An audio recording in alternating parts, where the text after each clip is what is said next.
Hi everyone, I'm Bill Holcomb and thanks for joining me for another beginner's watercolor tutorial. Today I'll be guiding you through step by step how to paint 3 mini moonlit landscapes. As usual, you can find the sketch link and materials list in the description. So gather your materials and let's paint watercolors. Start with some clear water, carefully painting around the moon, the pencil mark with that clear water. By the way, out of interest, I use a very old 2 pence piece for the drawing of the moon. So that clear water can come all the way down, even over the pyramids, down to that pencil line.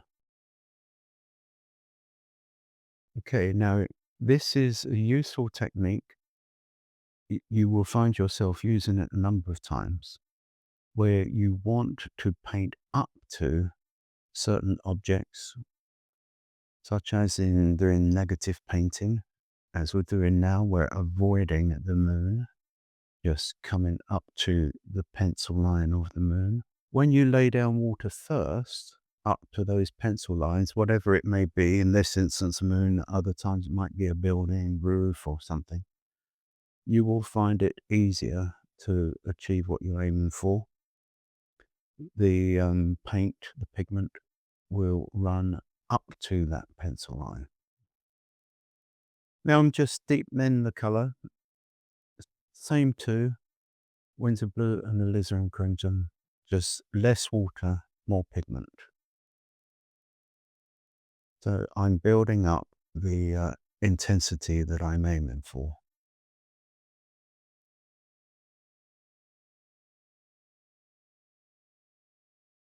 Now, if you do happen to go over it a tiny amount, it will be easy enough once it's dry to be able to do a little bit of lifting on the edge. Also find you'll see I use tissue every now and then to mop up either directly from the painting or on the brush, making it a thirsty brush, which is then used to do some mopping up on the edges of the painting where we have the tape. Okay, just whilst that's damp, that brush has a fine point, also just neatening up the edge a little bit around the moon. Okay, so clean the edges off with some tissue and then use your hairdryer. And as always, it dries much lighter.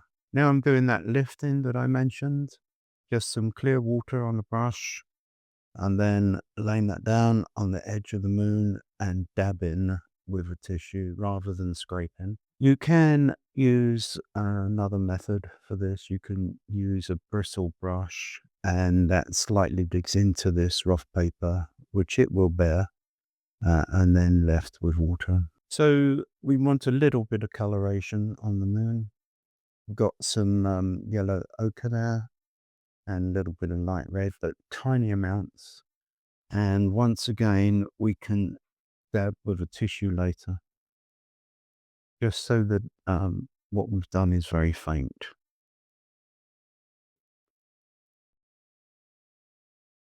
Then for the peaks of the pyramids, we've got our deep blue mixture, the Winsor Yellow and the Alizarin Crimson. And you'll see I'll come so far down at this stage because we also want a misty base at these pyramids. Okay, I've come a way down. Now I've got clear water, laying that down at the edge of that pigment, coming down to the pencil line to enable us to have a misty feel. You can do a stronger version of those two, the Winsor Blue and the Alizarin Crimson, at the peaks, at the angles of the pyramids, and then let that fuse in. Once again, bearing in mind that everything dries lighter. So now for the desert sand, we've got a mixture of yellow ochre and some light red at the top there. And what we'll be doing is making it dark in the foreground and then it gets lighter and lighter as it goes off into the distance. On this occasion, you can go straight into some pigment, add some water occasionally if you wish, and let it get lighter and lighter as it goes away into the distance.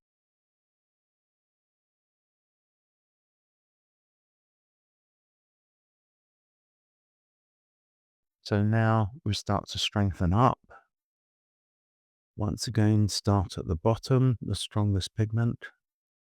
Gradually work up, it thins and weakens.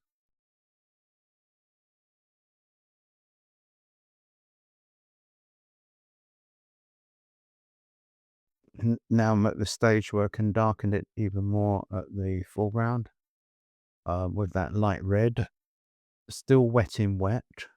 So making good use of the initial coat, the yellow ochre. And then you can add some of that blue mixture in the foreground right at the bottom, slowly working up, letting it thin. Don't don't add any more to the brush. We don't want it too dark in the distance there. We want it light.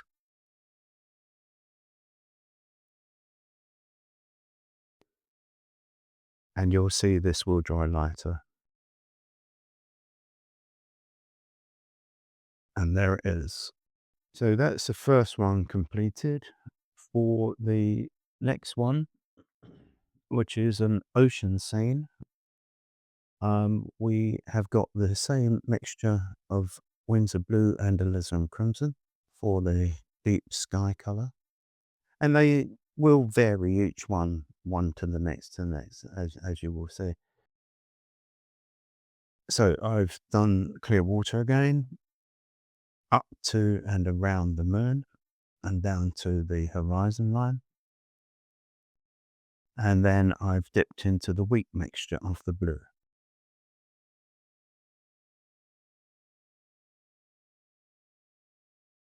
Using something like a number 8 again, sizes of these paintbrushes do vary tremendously from make to make, regardless of what number they give them. But at least you can see on the screen the brush that I'm using. So that first wash, now we will build it up, make it darker. This time, the mixture has got more alizarin crimson in it than it has Winsor Blue. So it will come out a little bit purple. Now, I am, of course, having to keep the paper in one place for the whole tuition so that you can properly see and follow. But at home, apart from when you're doing a wash of wet in wet where you want the pigment to run down the paper from top to bottom, at home, when you're doing detail, perhaps when I was doing the pyramids or something, if it's easier for you to slightly turn the paper, then do so. As I say, it's just if it's a wet in wet wash, especially a larger one, that you'll want to make sure you do keep it in one place. And at the bottom there, when more water is collected as it comes down. But that's going to be the ocean. So there's no worries there. You can drag some of that down to where we have some cresting waves. You can see them taking shape now.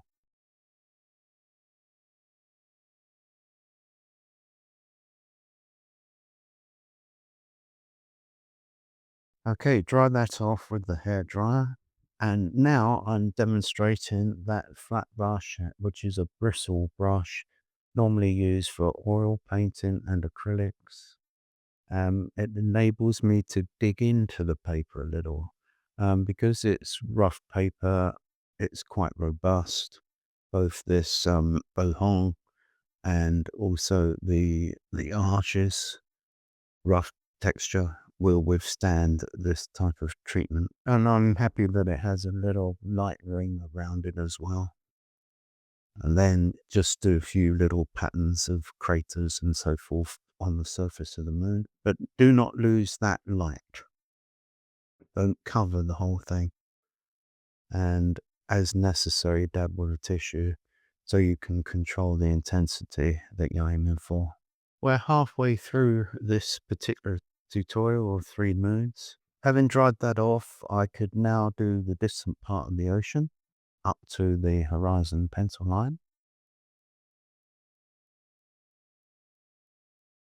And then we have some more negative painting there going on, where we're leaving some white of the paper in a wavy, jagged fashion to indicate crashing waves on the shoreline.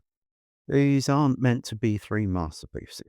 These are just purely for demonstration. So it's not something, oh, proud of that. I think I'll bring it and hang it on the wall. It's a good way of practicing different techniques and gaining confidence in their execution. So I do commend this type of practice to you. And all you're doing is using one piece of paper. This is like 12 by 9 Baohong, as I said, and just artist tape to make it the 3 segments. Very quick, easy, inexpensive. So I do commend this type of practice to you. Using the same principle for the beach, darker at the bottom, lighter as it goes into the distance.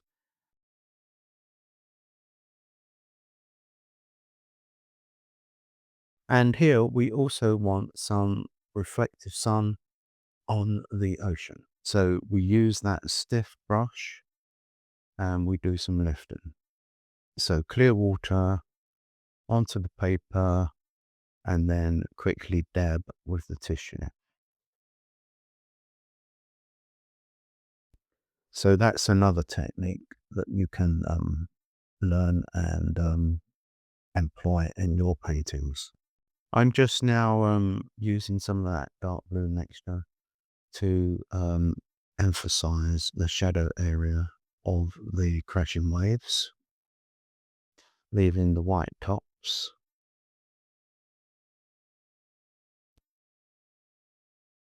As necessary, you can just then put some clear water on your brush and let those two fuse together so you have a nice transition.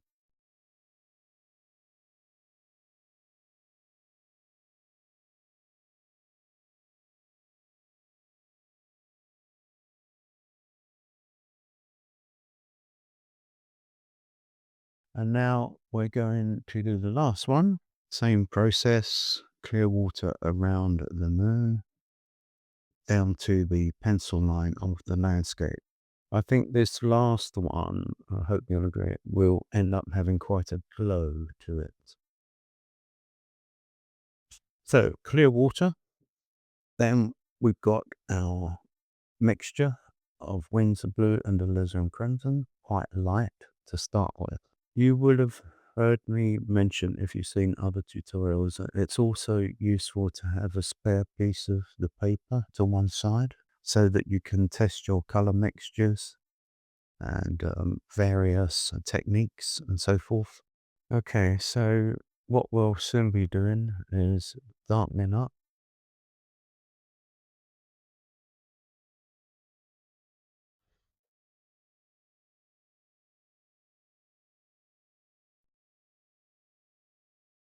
Dry that off with a hairdryer, and now you can lighten the edges of the moon with that stiff bristle brush and then lift with tissue. Same principle for various craters and shadows on the moon. Using those two colors, the yellow ochre and light red, and mixture of the two, and then add in some clear water, letting it fuse together. And as necessary, use your tissue to lift if you have to reduce the intensity. Now, for the trees, they are silhouetted. We have some light red being added to our blue mixture. And I'll have to push the palette aside for a little while so that I can get up to the painted surface. There is no right or wrong shape. It's just go for it, whatever you wish yours to be. No leaves involved, so very simple.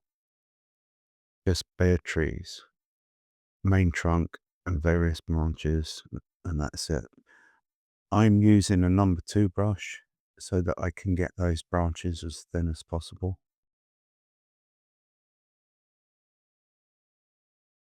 3 of them, 2 on the left, 1 on the right. The fun part of this one will be when we do the shadows from the trees, because we will be emphasizing perspective when we do those. So now for the grass area, we've got some yellow going on, and then we'll be using yellow and Winsor Blue for a deep green. So clear water over the top section of the landscape near the trees. Then start at the bottom with some yellow and let it come up to that clear water and let it fuse in. Don't go right over it. You want it as light as possible where it meets the trees. As you'll see, we're aiming for a misty fill. Then you go into your dark green mixture. Start at the bottom, slowly work up, let it get thinner, thinner, fainter, fainter. That pigment gets less and less intense.